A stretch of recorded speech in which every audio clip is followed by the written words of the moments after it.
And my mother was very staunch with all of us kids, regardless of our academic capability. She always used to say you needed a ticket. So a ticket meant, but Mum had 3 rules. You had to finish year 12, no tattoos and no motorbikes. So that was pretty much it.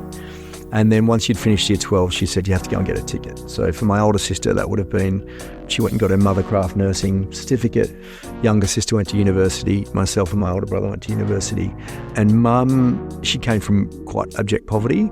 And so actually my older brother and then us were the first people in our families to be, certainly the first generation to be tertiary educated. Have you ever been told you probably weren't good enough? Maybe it came from a teacher, maybe a report card, or maybe someone who thought they were being realistic and helpful. You know, that sort of person that says, you've got potential, but university might not be for you.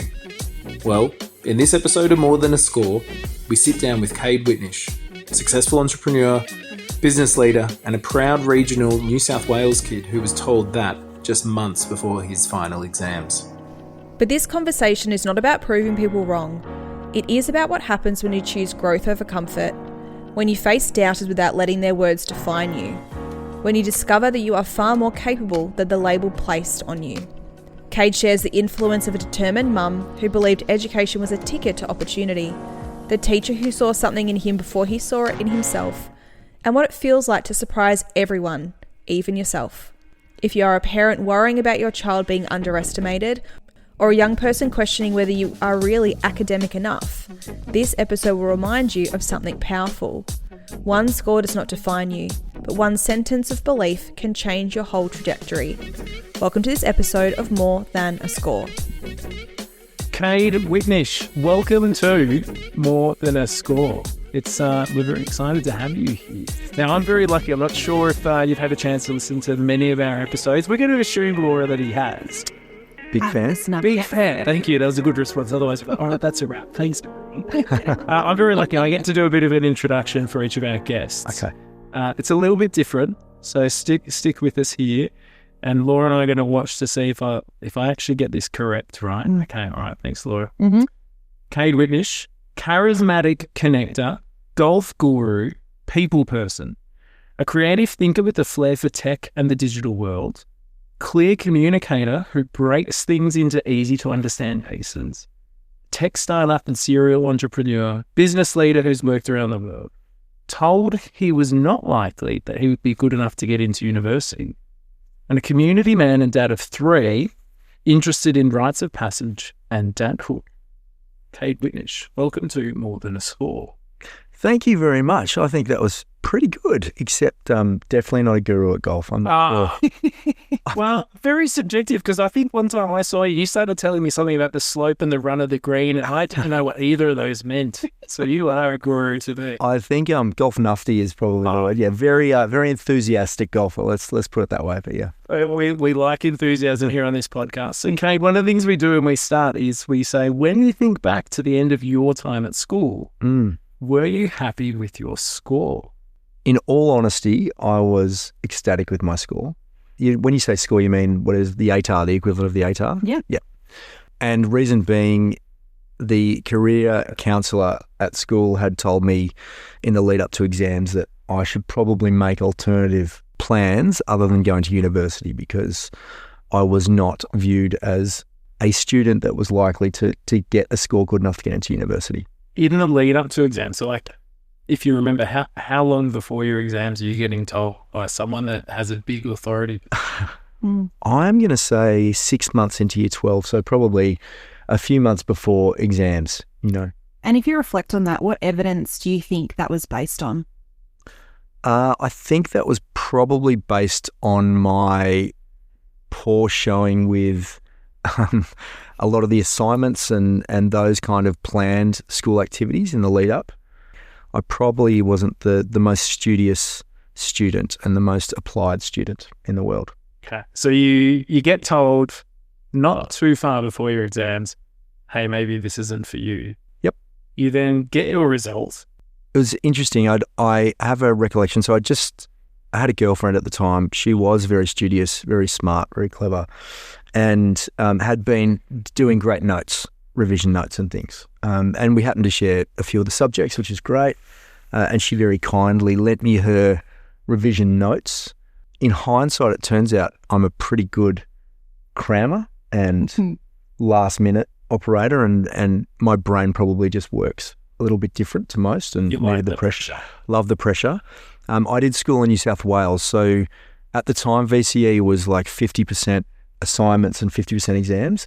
I think New South Wales was more like 90% exams, and so the cram and slam exam was my go. And sort of we're opening our, you get your piece of paper and you're opening back then, the mates that I had, I knew probably get a pink slip did, and they didn't really want to talk about it. Yeah. So the pink slip is if you haven't scored well enough that they sort of noticed. 15 and below, Gotcha. Just what it was. So then they make it that colour for mental health reasons.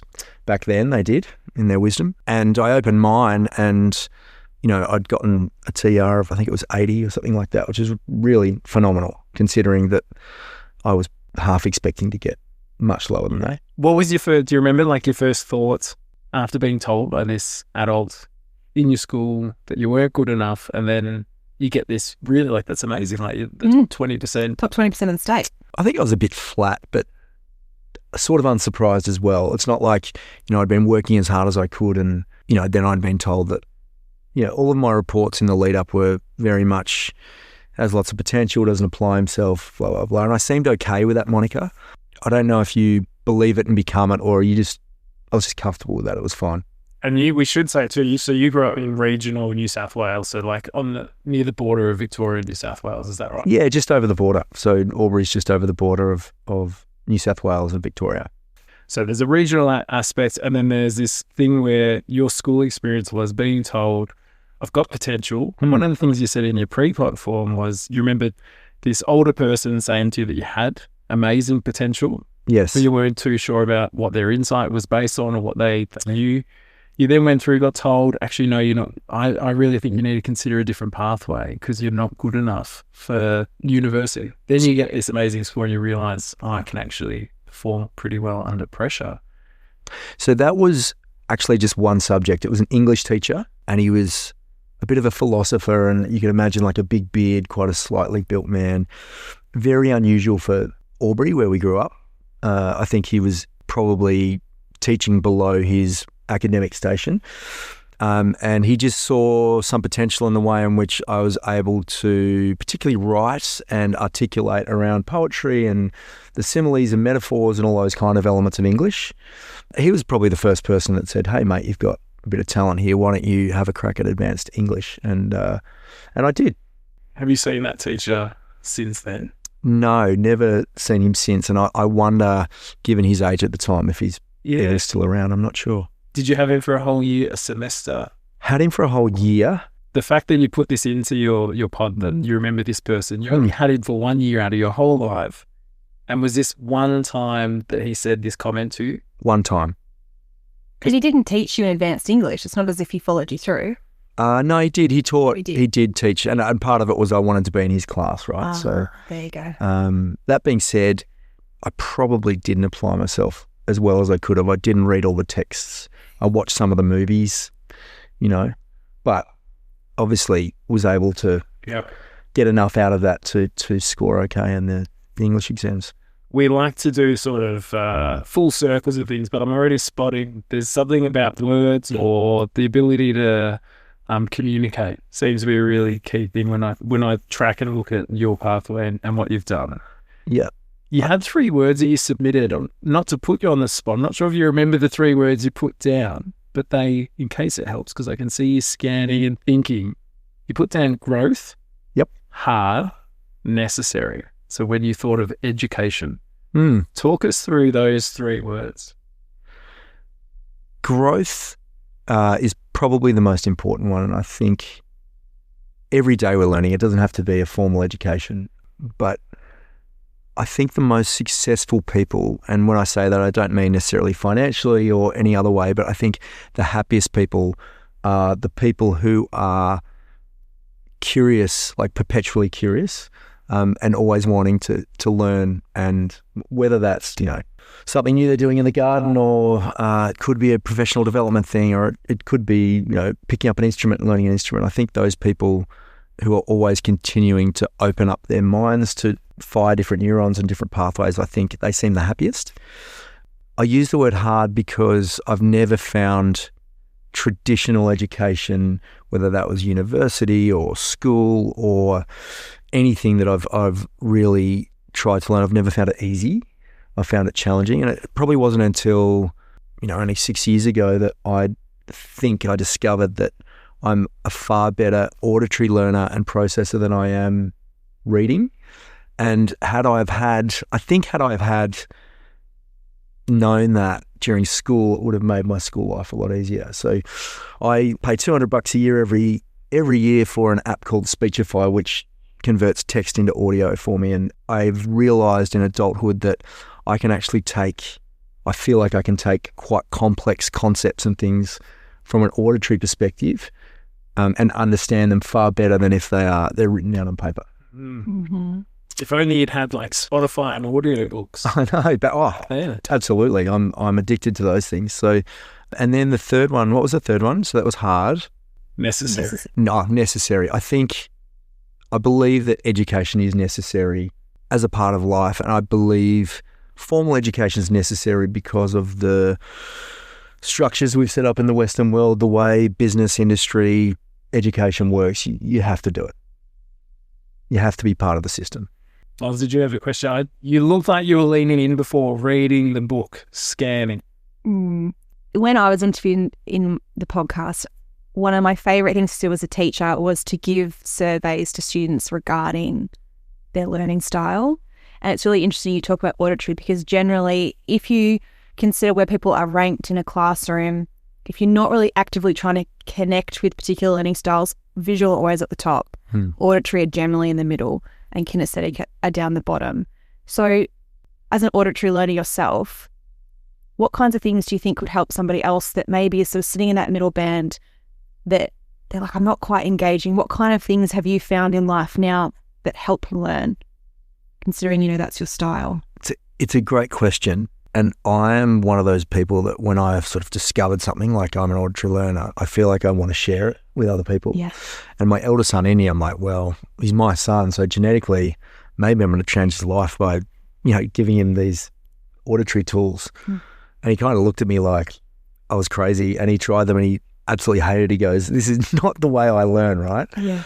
He's far more visual and far better at seeing things and kinesthetic learning than I am. So the advice I would give to people who don't feel like things come easily to them from a learning perspective is to go and experiment. I think the younger you can go out there and experiment with different types of learning styles, I think, and the more comfortable you can get with your preferred way of learning, I think the better off you'll be in the long run.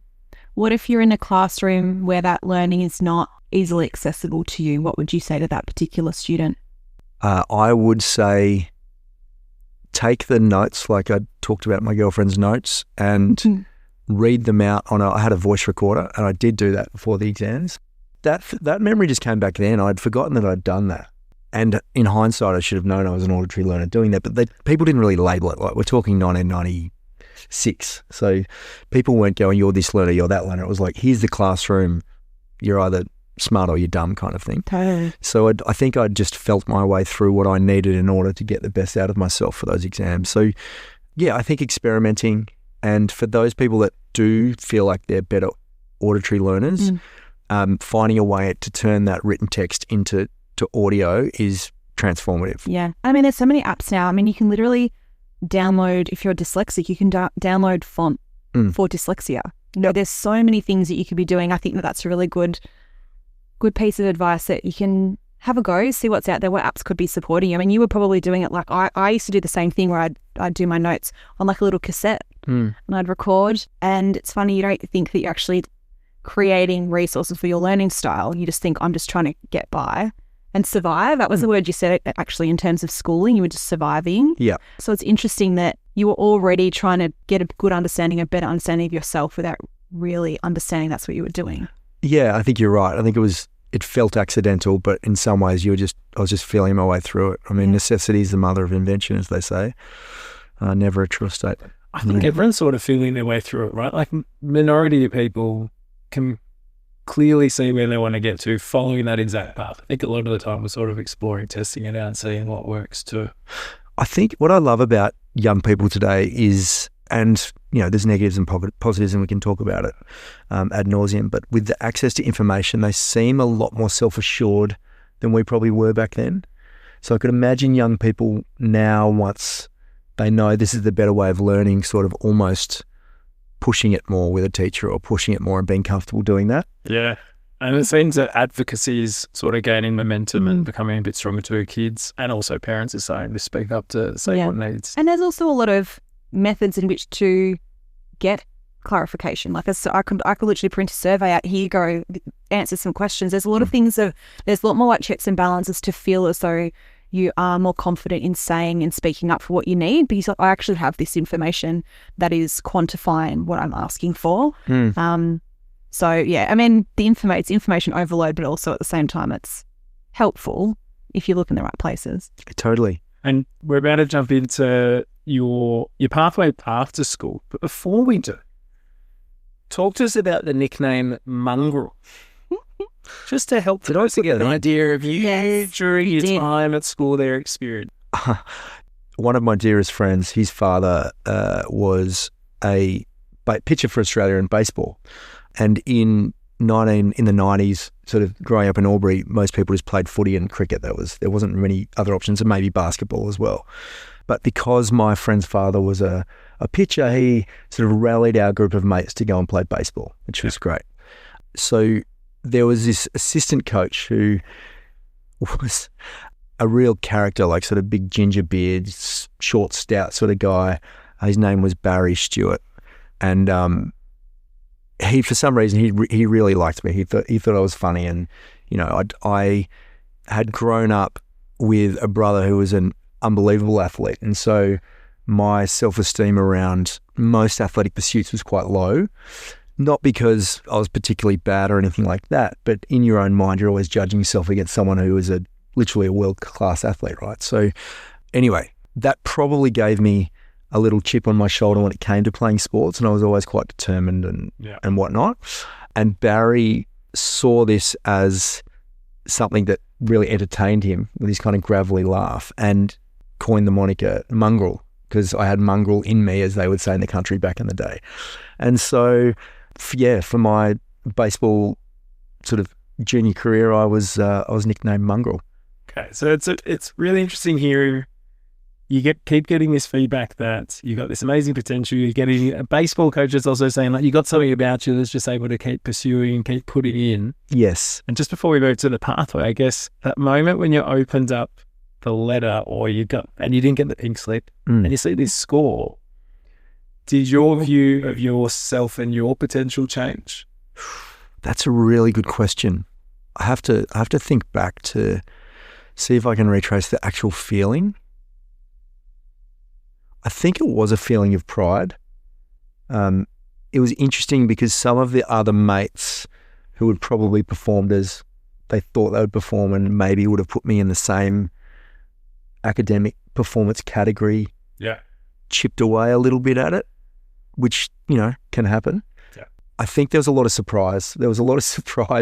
Not just from me, but from teachers and you double check the name at the top. Yeah, make sure it was all correct. I think it was. Yeah, I was really proud of it. Very grateful for the girlfriend at the time's notes, of course, because I don't think I would have performed as well without them. You still need to you can't absorb and then transfer that. Correct. Having good notes is not. It's very lovely of you. Yeah. And a girlfriend, we also then have to be able to use it in the right. Yeah, look, she might have given you a little bit of scaffolding, but also like maybe she's kind of given you a bit more of a cheat road in terms of having truncated, right? Yes. But I mean, it sounds to me like in this day and age, you could get a ChatGPT to do that for you now, right? But in terms of the skill and the knowledge and the ability to communicate that in an exam, that's all you. Look, I thank you. I didn't walk away from that feeling like I was, oh, I'm smarter than I thought I was or anything like that. I was just like, oh, wow, that's surprising. And then what's next kind of thing. Well, that's a lovely segue, though, Laurie. You look like you're about I was just going to ask, is that experience of surprising yourself and doing better than you thought, how does that track in your life? Like, did that kind of give you the I surprised myself that one time, maybe I'll surprise myself in this situation? Does it make you feel a bit more confident to try opportunities? How do you place that? I think some of the confidence that I've gained in later life came later. I don't think that particular score, that particular moment gave me confidence in the moment or at that time. I had initially resided to the fact I was probably going to stay in Albury, keep working at whatever I was doing, the commercial club, the place where everyone goes and works and whatever. But it created the opportunity for me to apply to university in Melbourne and then go on and do what was next. Girlfriend and I didn't last, as you'd expect, because she was quite a driven person and ended up having a career in banking in the hometown. I think ended up moving to Melbourne and very happy and whatnot. But I think, ironically, the score I got sort of crafted a split in a different direction for me once I decided that university was going to be the path forward. And my mother was very staunch with all of us kids, regardless of our academic capability, that she always used to say you needed a ticket. So a ticket meant you had to finish. So Mum had 3 rules. You had to finish year 12, no tattoos and no motorbikes. That was pretty much it. And then once you'd finished year 12, she said you have to go and get a ticket. So for my older sister, that would have been, she went and got her mothercraft nursing certificate. Younger sister went to university. Myself and my older brother went to university. And Mum she came from quite abject poverty. And so actually my older brother and then us were the first people in our families to be, certainly the first generation to be tertiary educated. Wow. I think sometimes if people, they take for granted that that's just a pathway that sometimes people take, so they don't sometimes realise, unless you've got a direct connection where someone's had a different experience, how important education can be. Because as you said, when you opened it up, it then opened up your world to consider different options. Definitely. And that's the key with it too. Is it right if I move to the pathway? Because taking that totally, the different options, and then suddenly you've got this score, you've seen, or maybe there's beyond, did you say the commercial club? Oh yeah, it was just like it. All right, so beyond maybe that setting in that world. Yep. So this leads you to go down a degree. Please jump in if I get any of this wrong. No, that's okay. You go into university to start a sports science degree, and you had this view that maybe around the time of Jerry Maguire as a movie, that you could see yourself moving into some sort of area to do with like a Jerry Maguire type sort of role. Yeah. As you were doing that, you completed that 3-year degree, and you started then saying, well, I'm not too sure now, so there's some further options. I could do some further study where it might go down the track of maybe being a teacher or a PT or a physio. And none of those appealed to you. I really love philosophy. Like, I love sports philosophy as well. That was cool. And he was a great lecturer. But kind of the only job you get out of that is to be a university lecturer in philosophy. So I was like, nah, it's probably not for me. Yeah. So you were getting clear on what you did and what. Yeah, absolutely. Which then led you, so you got this unexpected offer to move into the world of pharmaceuticals. Yep. And particularly around sales and marketing. So you started discovering this process and this way that you can market, you can sell, which led you to work for a cosmetic surgery company. Yes. You moved overseas and got based in London. Yep. So boy from regional New South Wales all the way over in London, now working in Never been on an aeroplane before. Never been on an aeroplane before. I did have that on the pathway, but now on an aeroplane. And then you actually advanced in there where you started to then help them start up and take over some different businesses within the company. So you went and established those, built them up. You then came back to Australia after some really amazing successes over there, started a digital agency in 2009. Yep. I didn't really know what a digital agency was. So that'd be something you can explain to the listener too. Yes. And you built that up with you and is it 3 other friends at the time? 2 at the time, but it became 3. So there was 4 of us that were all equal partners, all dear friends from the university jobs that we had done at the casino. Yeah, building that up. So you build this digital agency, you start to spend the next 9 years building up, where you eventually sell it and you exit the company. And then since then you've been now focusing, your real focus you said is about being a really supportive stay-at-home dad, supporting the family and working in consulting and actually supporting others in how they can change culture and also build up really successful businesses for themselves. Yes. While also exploring rites of passage and all sorts of learning around leadership too. Yes. Is that right? Yeah, that's pretty much it in a nutshell. In a nutshell, I know it's hard to sum up the whole life. The storyline is right, but I guess there's where I'm at right this moment is we're in a bit of flux in a great way. So it's exploring various avenues. Yeah. Yeah. When you think of that storyline, yes. So what are some of the biggest lessons that you've learned that you think would be really helpful for a listener that is a parent and they're worried about their kid at school, or there's someone that's just out of school? This is going to sound funny given we've just been talking about ATAR scores or whatever, but I would say don't worry about the score. And the reason I say that is the score that I ended up getting and I needed to get into the degree I got into was not reflective of how intense or how hard or how challenging the degree that I did was. It was just a reflection on how popular that degree was, which sounds crazy, right? Like there's far more challenging degrees, as an example, you could do with a lower score that would have better job outcomes at the end. It's all a bit strange, the system. And the case I love to talk about and think about is one of my best friends happened to be with us in the little baseball crew as well. Growing up, Glagey was Ducks of our year. He had 98 TR or something like that. I've written this all down here. Oh, awesome. I love this. Tell the story. It's such a cool story though. And he is one of the loveliest guys in the world, heart of gold, but super bright, like photographic memory, just off the chain. It's the sort of guy you want at every trivia kind of thing, right? And that's now his career. Yes. Pro trivia. Well, he got his score and he went in to do a physiotherapy degree, did that for 12 months, hated it, then went on to do a finance degree because these are the pathways you think you have to go on when you're this super bright person. Smart. This is where you end up. Right. Oh, it used to be doctor, lawyer, right? No one wants to do that anymore, but it used to be that. So he went on and he sort of started 3 different really challenging degrees.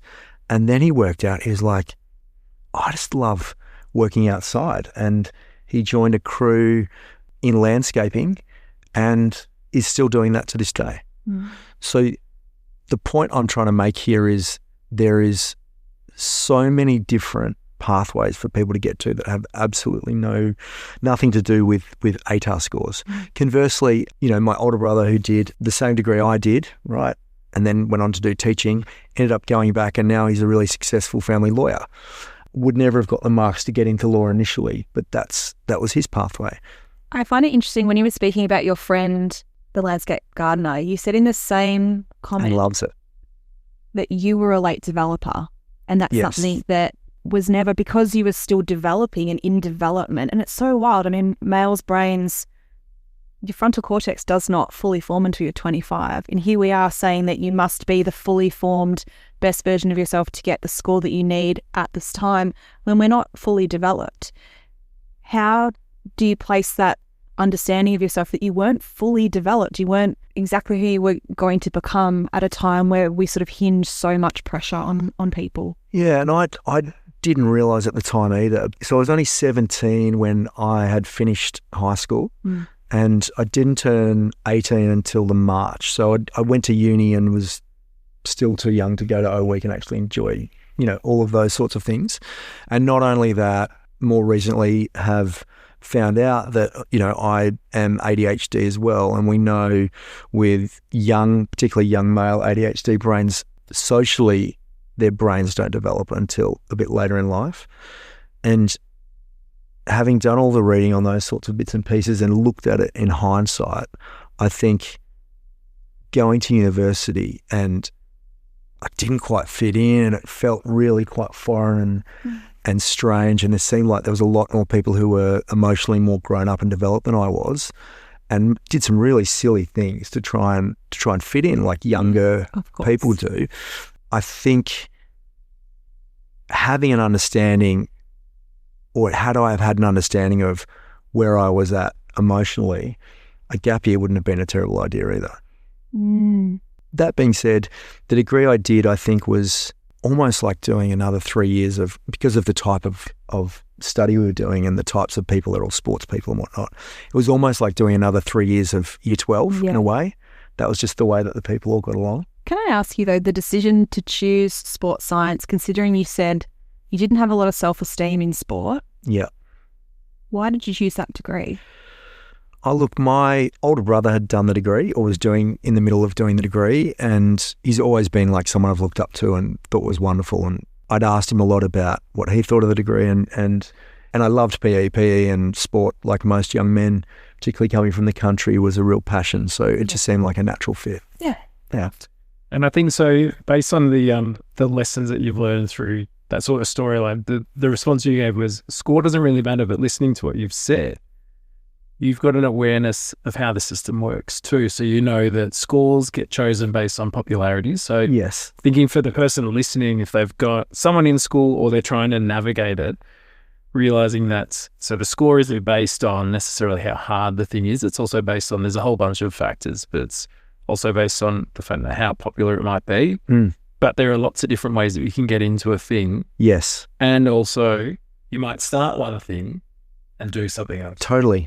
I think if you could do the degree I did was almost like, think of it like a Bachelor of Arts in sport, everything from biomechanics to exercise physiology, anatomy, philosophy, history, all across, which was why it was such a wonderful degree. It exposed you to a whole bunch of different things, all sport related, but different subjects. I've always been envious of people that really know their mind and know exactly what they want to do and go and get it. And if they don't get the marks to go in and get it, there's heaps of stories of people who have then done other degrees and moved sideways and whatnot. I think for those people that are like me or like I used to be and were really unsure, doing some sort of Bachelor of Arts or broader degree to start is a wonderful way just to expose you to things you might not have otherwise been exposed to. Yeah. What about the digital agency? So in the easiest way, as if I was a 5-year-old to help me understand, what's Loud and Clear was the name of the digital agency. Loud and Clear. What is a digital agency? And the reason I'm asking is now the world's moving so heavily into the digital world so strong. And off mic, I did say to you, what was your experience in tech? And you said, not very much. So I'm really interested in this. People often ask, the second follow-up question is, you say, oh yeah, I had a digital agency with some friends and we sold it. And they ask, oh, are you an engineer? And you're like, no. And they're like, oh, are you a creative? And you're like, no. And sort of then they don't ask any more questions because they're not really sure about how the heck you had a digital agency. Is that where you then explain all the different functions of a business too? Sales and marketing is a really critical component. So where do we start with this? So digital agents, they probably don't even exist anymore like they did when we had one because things do move very quickly. At that point in time, you had mobile devices starting to come in, businesses starting to realise that everything was not just websites anymore, but apps and mobile sites, and you needed to have integrated digital marketing with your actual above-the-line marketing. Really interesting point in time of marketing and history where for the first time, digital spend started to overtake what used to be old billboards and magazine ads and print. Yeah, and this is 2009. 09, yeah. And I remember getting the first iPhone in 08. Yes. So we're right in terms of time. Twitter launches, right? Facebook's taking off. First iPhones get released, the first smartphones. So really interesting point in time from a digital perspective.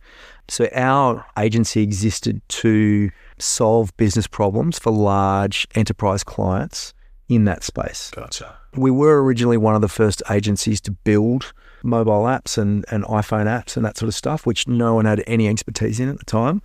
And we even white labeled our services to other agencies who were, the big name kind of M&C Saatchis and stuff as their mobile development company. So we were kind of moonlighting, if you like. We had our own. Wow. Yeah. We were just doing, it was kind of growth at all costs. That was our motto. There was a bit of mongrel in the way we did it. It goes back to Chelsea nickname. It goes The back. reason that I wanted to find that out is because you've always struck me as someone that's pretty innovative. So for the listener and the people now, there's a really amazing shift that's happening with AI and the way that's occurring. If you were a young person now that's early in your career, or you're someone that's sort of choosing between entrepreneurship or like studying, or you're not too sure, where would you be spending a lot of your time or focus right now if you were early in your career? I would spend a lot more time right now focusing on how to master the tools around AI and becoming as much of an expert in that space as possible.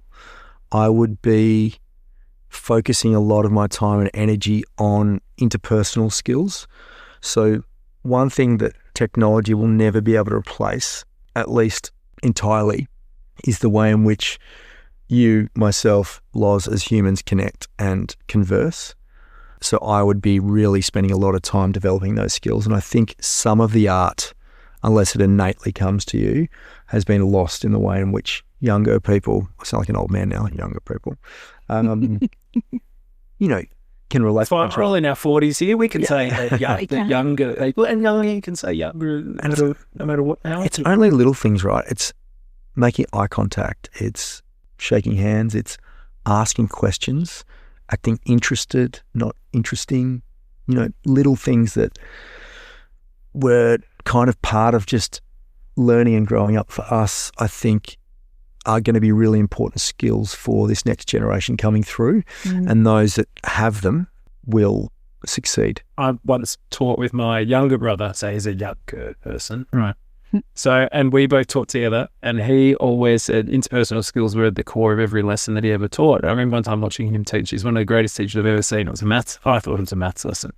And he said, no, this is a lesson about collaboration, because they're having to play maths games. One of the things you're practicing is how to compromise and negotiate, because he didn't clarify what the rules were. So it was this sort of thing of they had to learn how to communicate, disagree, work out how to be slightly assertive. But maths was, I know. And he always said, no, his approach was always, well, we need to help them learn these skills because technology is getting so big.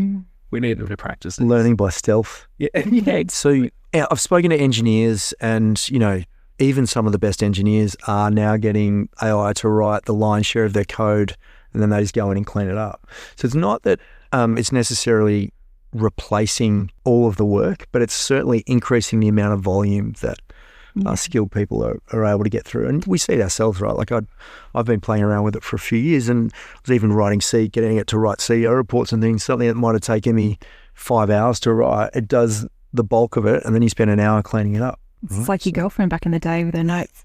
That's phenomenal. Absolutely. Yeah. So, it's going to be a really interesting next few years moving forward. Yeah. But to help the person, so it's really invest in exploring AI tools that are probably connected to your interests, or just spending your time to actually understand what AI is. I think so. Don't be scared of it. See how you can leverage it. Learn from other people that are leveraging it really well. And lean into those really huge personal skills. Lean into those big time. If you're thinking about being in a space with somebody, how do you aim to make them feel when you're connecting with them? Because it seems like that's a really pivotal part of becoming successful for you, is the relationships and the way that you create connection. So how do you aim to make people feel when you connect with them? Depends on the interaction, obviously, but I think... Let's say professional. Again, depends on the professional interaction. If it's someone I'm working with, I want them to feel and see the power and talent that they've got, and really understand that and make them feel really good about that and what they're bringing to the table. Yeah, like I'm a strong believer in the power of other people, and if you get the chemistry and connection right with them, what can be achieved? I think it's limitless, right? We've proven that throughout human history. So that's someone I'm working with, or someone that might be, an employee, but even then I would say that's someone I'm working with. If it is someone that I am, let's say, pitching to, I am trying ideally to get them to connect with me on a vision or on a solution, or to articulate, to have a mutual understanding, I guess, in whatever it is I'm trying to articulate. So just make sure that they have an understanding of where I'm coming from, and that I really, truly and deeply understand where they're coming from and connect on that level. Is that a bit wishy-washy? No, it's not. I think, that we think we'll just send an email or write a quick DM and we've ticked that connection piece off. And I think that there's so much more to feeling like you want to engage with somebody than just scheduling a meeting. I mean, Dan and I speak about this all the time about how many interactions I have in a day where I've asked 10 questions and nobody's asked me one back. You know, That's crazy. But it happens a lot. It happens a lot. And I don't think you realize how important that, as you said, that idea of being interested really is, and how it is to sort of show up in a space and really consider how you want somebody to feel when they're with you, rather than, and being intentional, I think, rather than just the tick. Yeah, done. I don't know if it's all brains. I suspect it is, but I think human brains love to identify problems and then solve the problems. Like we like to put the jigsaw puzzle pieces together. We like to close things. Yeah. I think if you can couple that with empathy of wanting to help people, I think that's quite a powerful combination. It's what it sounds like you described in teaching. Listening to what you were saying, I was like, when I taught really like any great lesson, or if I was running a staff workshop or something, if I spent the time where I was making sure it was relevant to them, hearing them, it was two-way. It's not me just sharing information, but I was actually making it relevant for them. We got some sort of extra buy-in, and then great things happened. And that's sort of what it sounds like connection is for you. It's like making sure you, especially in a professional front, making sure that they feel seen and heard. Yes. That you're taking an interest in them and you're not just there just like talking at them. Totally. Although I do have a penchant for talking at people too sometimes. So sometimes you also need to be like more directive, right? There's that thing of when you're needing to share the information. I mean, if you're just sitting there all the time, never taking the lead and sharing or taking the initiative, that's very difficult and can be frustrating. Well, it's funny, speaking of consultancy, which I don't really do consultancy, but they say really good consultants are people that have the knowledge but share it in a way that helps the person you're consulting come to the conclusion themselves. One of my weaknesses is that process just taking a bit too long. So I go, here's the stuff I know. I really want it to be helpful. I would never charge you for it. Here it is. And if you can take it and make something of it, then great. So more advisory, less consulting. I think so. Yeah. Okay. Yeah. There is a real generosity to that, though, I think. And there's, even the way you said it, it's like with this hope that they actually succeed and you can help them in some little way achieve what they want. I think that's really generous. Yeah, I hope so. I think if everyone shared what they had in that way, I think the world would be a heaps better place. Yeah. Can I read a quote out that you put down to do with the power of finishing school? So I'm thinking of the people listening to all that you've said, this experience, you had all this great potential, you opened up, you saw, actually, I can achieve some things. You've started to get to know the way you prefer to learn, you've tracked this pathway, you've created all these different things. You said, I believe finishing high school is important, but only because it provides a safe, controlled environment for young people to continue to develop their social and emotional skills. So you've already touched on some of those aspects. So what would you tell parents or school kids to really make sure they keep focusing on now? Whilst at school? Yeah. Having my eldest son, and in your mind you're like, you want them to do all these academic things like, I want you to be great at reading and blah, blah, blah, blah. Forgetting that actually genetically they're yours and that wasn't really what you did. See, it's so funny. We hold on to a different standard, right? Weird, right? Like, I saw this wonderful quote about, we don't engineer our children, we meet them and you're there to kind of advise them. And I think for me that our eldest child has been a great learn around not being so hell-bent on having to have this perfect education to be the perfect reader and whatever, but rather just exposing them to as much as possible so that they can find what it is that really fries their burger, right? And then once you find it, it's like, this is awesome. That's great. I love it because, that's what you put down. The other quote that jumped out to me, Loz, I'm not sure if you had it down. We don't create our kids, we meet them. Yeah, that's exactly right. Yeah, we don't create our kids, we meet them.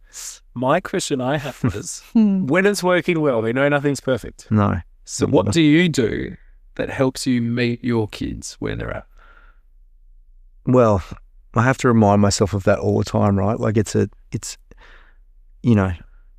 I don't think anyone gets everything right all the time, and I've certainly got my heap of things wrong, and am a continual work in progress as a parent. You're a lover of learning, that's why. So I have 3 boys, all of whom are big personalities, and I've learnt with the 3 of them, the more often I can do one-to-one time with each individual, that's far more powerful than trying to exhaust myself trying to manage them all in one place at one time and have no quality time at all. So trying to find an interest with each of them that they really connect with and connecting with them on that level, ideally something that's authentic for you as well, has been the best advice I think I could probably give. There was this guy I worked with from NAB who was a client, and we just, actually I think we'd only had India at that point, and he did say to me, grab one of your kids once a month, just that kid, and connect one-to-one and find the time to do it. And it was good advice.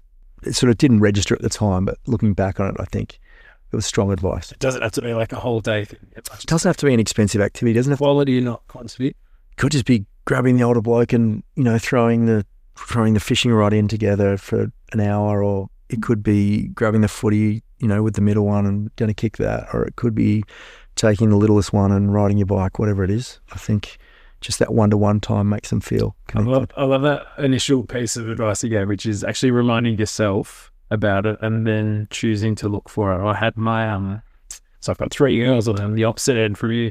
So 3 girls, and my second born said, we were trying on some rock climbing. She said, I think this is my thing.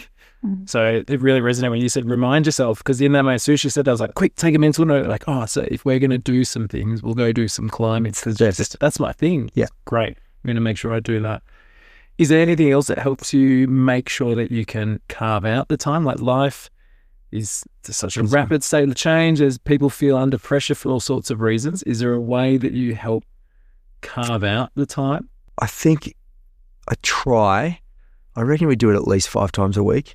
I try and have dinner with everyone at the table, no TV, no screens. Sometimes it only lasts, they're boys, sometimes it lasts literally 5 or 7 minutes. And, it doesn't always need to be holding the talking stick and all that sort of stuff, which is wonderful and powerful stuff. But ours is a wooden spoon that we hold. No, but it's impractical, right, to do it every night. I came back from the stuff with Sam Gawenda doing the rites of passage stuff, and we're all gung ho about the sticks, and the kids are kind of like, okay, we're actually doing all of strings so they can see where the conversation all of that going. Yeah. But just carving out the time to just sit together and eat and talk about mundane stuff has been great, and particularly when connecting to my eldest son who's 15, and it's true what they say, they really almost feel like they want nothing to do with you once they get to that age. And it was almost overnight. And I felt like I mentioned I was a late developer. So I thought, oh, he's 17, I kind of know. 15, right? He's come out and I'm like, what? This has got me earlier than I was ready for. Yeah. And so it seems like forced connection, and it is forced connection. But I think when they're at that teenage, there needs to be a bit of that. And it's okay to be a parent, right? You don't have to be their best mate all the time. Yeah. Like sometimes it's just family time. I'm really curious about your interest in rites of passage. Can you talk to me about why that's become of interest to you?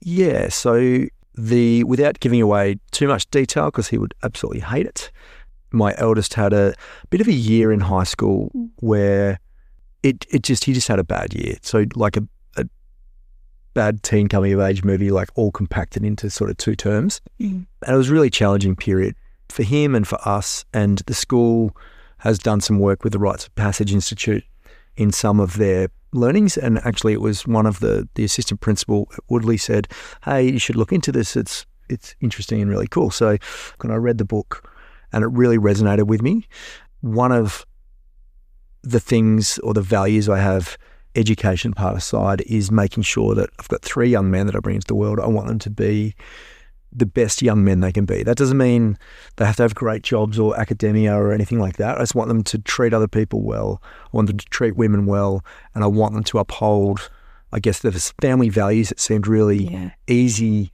for my parents to instill, because there was less competing noise around, YouTube and videos and whatever. Oh, for sure, algorithms. Spot on. And I've always felt, even from a 16-year-old kid, as I went off and sort of went through my puberty journey, and that there was not a formal rites of passage. There was no elder within the community I could go to teach me what it was like to be a man. I went off and started boxing and doing a bunch of things that young men do. So it's always sort of been there in the back of my mind. And as my elder son has sort of started to look, it seemed like the right time to research more deeply into it. And so the book, which I highly recommend for anyone that is raising a young man, is called Raising Boys by Dr. Arne Rubinstein. And then I wanted to know more about it, went over to Mullumbimby there up near Byron and did a course with a dear friend of mine who also has 3 boys, but younger boys, Sam Gwenda.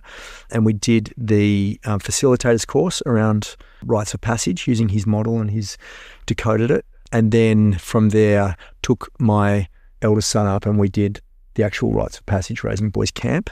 And I will be putting all my boys through the program because I think it's really powerful for them. They get, without giving too much away, they get exposed to a really diverse group of men and some really impressive younger men in their sort of 20s and 30s, exposed to some, you're talking about everything from sexual experiences to drug taking and risk taking but in an environment where there's other people their age and an environment where it's safe to talk about this stuff and hear whole different accounts of all these things. There was, And it's to sort of help bring in, because communities are broken down quite a lot, so people don't get access to different role models. So it's also about an idea about helping them go through like some formal steps of almost like initiation that we all cultures have in some way. And I think in the book it talks about either way, particularly boys or girls, they'll find role models. Spot on. But you might get a positive one or you might get a negative. Either way, they're going to find one. So it's shaping this process that they go through, some sort of experience that helps set them up. So he has this, he's codified it. There's like this matrix, if you like, of, he calls them boy attributes and man attributes, right? And every man, regardless of age, displays these different attributes at different times, right? We'd love to all be living in the man world, but the reality is there's still little boys inside of all of us and we do silly things at different times. So an example would be a boy attribute would be sexually objectifying women, right? Mm-hmm. Catcalls, whatever. A man attribute would be looking to have a meaningful relationship with a partner of the opposite sex or the same sex, whatever it is. They're the two different, and we know all men can pivot between those two, but it is teaching our young men that that's a boy attribute, that's a man attribute, and if you're aware of when you're operating in each and whether it's appropriate or not, makes sense, right? And there's a whole bunch of other attributes. That's just one example of boy and man. And they're pretty powerful experiences too. So I was lucky when I was I'm not meaning to turn this to me, but just the power of a rite of passage was, we did one called Pathways to Manhood when I was like 16. My dad and I at the time were clashing massively. Yeah. So I was probably going through a similar year like you described your son. But because of it, we went through this like guided, facilitated process, culminated in like a big experience and a big thing where we ended up having like a group of men all sort of saying things that they'd noticed about us throughout the time. And then they built in this almost like an initiation that you go through. But you're also being seen by these men and your dad saying, I now see that you're getting these attributes as a man. You're still on that transition time, but we're here and this is what we expect of you. Yes. It was life-changing. Yep. That was it. So from then on, we've had a much better relationship from the moment that I was 15. So good. Very lucky. So I can't recommend those sort of ideas. And the diversity of the men that were there as participants was really wide and varied. Like everything from WA multi-millionaire truck driver company owners to, ex-AFL stars to guys who didn't know that they were gay, accidentally had a baby, and you're hearing them talk about these really adult topics in really respectful, moderated ways. And so the young men are seeing that men don't just talk in the way that they might see in the movies or whatever. This is actually what it means to be a man. It's really interesting and quite powerful, as you say. We talked about this with Christy Kendall, who's the principal of Turak, is, if you're not willing to create the space to be educated and to educate in a respectful and supportive way, they will find what they need to know and want to know, perhaps in ways that are unmoderated, right? So it sounds as though, and we have so much information and, based on how you sign into some of these apps, algorithms will be formulated straight away for you, which, again, we may not want, and certainly it's not our own intent. So it's good to hear that there are places for people to have these really supportive, honest, vulnerable conversations to get the education they actually need. Yeah. Totally. Cade, knowing where we've covered, what we've discussed, I mean, there's been so much from that moment of, saying, I couldn't believe it when I opened up the school for the right reasons, all the way through to pretty much living and achieving this incredible potential that you've got, through to now you trying to pay it forward and help people through rites of passages or just supporting people with what they're doing in business. We've got parents, we've got young people, we've got students that listen. What haven't we asked you about that you think would help the listener? So I might touch on, I know it's a bit of a hot topic for a lot of people, the ADHD stuff. 2 of my sons have it, which sent me on the path of self-discovering 2 different, pathways. So the eldest was sort of picked up pretty early, year 4 or 5. My initial reaction, I didn't even think about me, because it was, you just think of, that's just where my kids are. And they both present in very different ways. But we being my wife, Amy and I, decided not to go down the medication route at that point. I was like, there's no way. Why would I put trucker speed in my kid, right? Like, seems ridiculous. And then he came to us in year 7 and just, I can't keep up with the work. Can we look into being medicated? Which we did, and had a really positive outcome. My second son, who has also been diagnosed, we have decided to go down the path of medicating it and starting to already see some great results. Distilling it all down into the real basics of it. The system we have in terms of school and sitting there and being whatnot, it's set up for a certain type of brain, right? Which is square pegs in square holes. The school systems was set up in 1900s, as I know you guys know, for creating factory workers, which there will never ever be again, to focus on maths and English, which largely schools still do. I know there are different schools that do different things, but largely that's it. 9 to 3, because that's when the daylight hours for the factory workers were to be. We still have the same time. And in fact, our entire economy is built around those kind of hours, right? Fine. What that means is that the brains that aren't made for the factory setup, maths and English and whatnot, have largely been forgotten about to a degree. And certainly not nurtured. Not nurtured, that's a good way to put it. And I think that's probably what's given rise to this big explosion in diagnoses of ADHD, etc.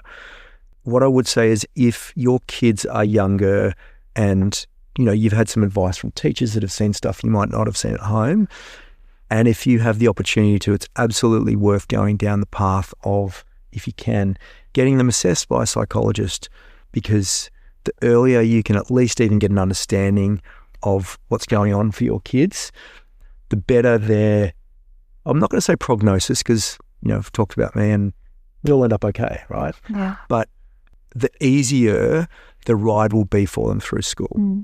Looking back on my school, even primary, secondary, I had imagined everyone was experiencing school and social and life the same way I was, and I just wasn't nailing it. But in actual fact, because of the way that I think and my brain structure, I kind of was fighting, I guess in hindsight, I was fighting with one hand tied behind your back. Yeah. Right? So that would be the parting piece of advice, I would say. And is it right if I ask a follow-up? Yeah, of course. For anyone that either has someone that, so they might themselves be hearing you talk and they go, I wonder if that's me or my kids. Yep. What are the superpowers that you've discovered that you have or that your kids have because of a neurodiverse? Yeah, I do think it's a superpower. Like, at first I was like really kind of shocked that I experienced the world differently to other people. And it felt a bit weird, like, after 46 years. Well, that's your role, isn't it? You're just saying, no, this doesn't everyone find this hard? I think I lent into, so my superpower kind of became, and I think you do accentuate the things you're really good at in order to paper over the cracks of the things that you can't do. So for example, obviously I've had a heap of different businesses and they've all done pretty well. When it comes to reading a contract, terrible, like it just looks like hieroglyphics to me.